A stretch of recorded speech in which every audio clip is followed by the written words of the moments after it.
Welcome back. You're watching FBC Sports. And leading tonight, the Courts IDC 2012 gets underway in less than 24 hours.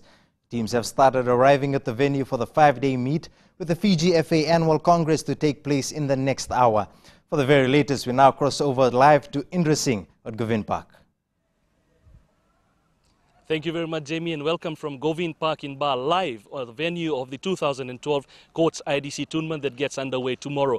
As you can see behind me, the ground all ready to go, with teams arriving into Ba already and ready to do rumble from tomorrow. Joining me this evening is Fiji FA Vice President and Grounds Committee Chairman Tarunesh Reddy. Tarunesh, coming in earlier this afternoon, the ground looks in a tip-top condition and all ready to roll for 5 days of football.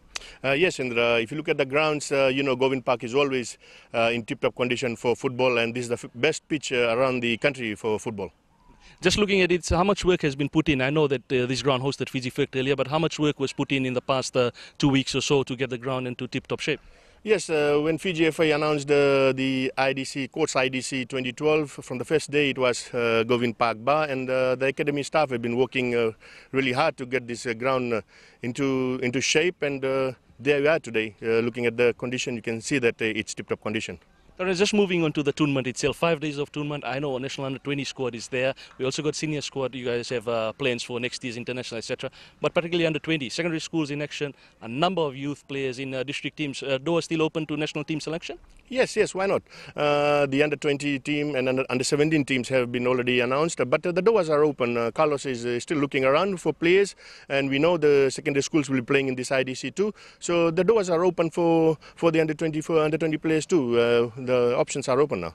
Just finally, your message to the fans. I know a number of fans will be making their way down to Govind Park from tomorrow. Yes, to the fans, let's come out and support Fiji FA and support your team. The weather condition in Ba is perfect for football. And to the public, please come around, support your team, support Fiji FA. Thank you very much, Tarunesh. And that's Tarunesh Reddy, Fiji FA Vice President and Grounds Committee Chairman. As I said, the action is all heating up. It starts tomorrow, and you can catch all the coverage on FBC TV and our 6 radio stations. Back to you, Jamie. Thank you for that update, Indra. Still with IDC, the last time Lautoka won the Courts Inter-District Championship was in 2008. And the Blues hope to repeat that performance this week at Govind Park in Ba. Christopher Chand has more. Lautoka has had its fair share of troubles this season. Coach Lambert Sarju has been reappointed, but the side will miss national reps Elvin Avinesh and Penny Finau. The Sugar City side has failed to win a single tournament this year, and the IDC would be the perfect way to sign off the soccer calendar. Well, if they follow the game plan as set by our coach Lambert Sarju, definitely Lautoka will be a team to watch in this Courts IDC. The side faces giant killers Nandronga in its opening pool match tomorrow. We know Nandronga and other teams will come fully prepared. We know it's very hard to beat Nandronga. Nandronga always create upset in the tournaments, and likewise 60-minute soccer, anything can happen. And we would like to see that we also perform well against the Nandronga side. Hopes are high. The side will qualify for the semi-finals. Christopher Chand, FBC Sports. The Digicel Fiji 7 side left for Australia this morning with high hopes of retaining the Gold Coast title this weekend.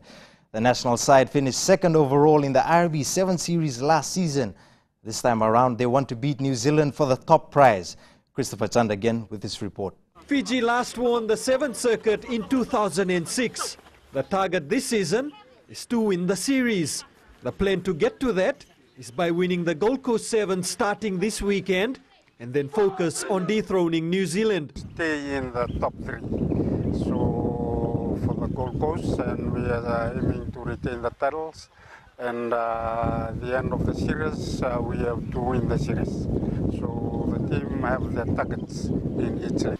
Yesterday, the side played 2 warm-up matches against Army and the Westfield Barbarians. 2 hit-outs in a bruising encounter. They must use to 7s because of this 15th season. So we've got a good run today. So the boys, so they can switch back to 7s mode. Captain Levani Mbotia gave the side an early scare, but he's been declared fit to lead the side. The man from the physio is okay. So you must be happy your captain's been cleared to travel to Gold Coast? Yes. The national side has to overcome Scotland, Pacific neighbours Tonga, and host Australia in the pool stages of the Gold Coast Sevens. Christopher Chand, FBC Sports. And Flying Fijians head coach Inoke Male today released the names for the Fiji Warriors team to the Pacific Rugby Cup in Tonga next week. The 25-member squad is currently in camp at the naval base in Tonga-Levu and have been preparing well for the past 2 weeks. Levu coach Lance Whippy will take the team to Tonga while Male stays back and continues preparing the Flying Fijians for the Europe tour in November. Lankira native Leone Nakarawa has been given the formidable task to lead the Warriors campaign to the challenge against Tonga. The team will depart Fiji this Saturday before taking on Tonga on Monday 15th October and Samoa on the 19th of October. That is your sports news for tonight.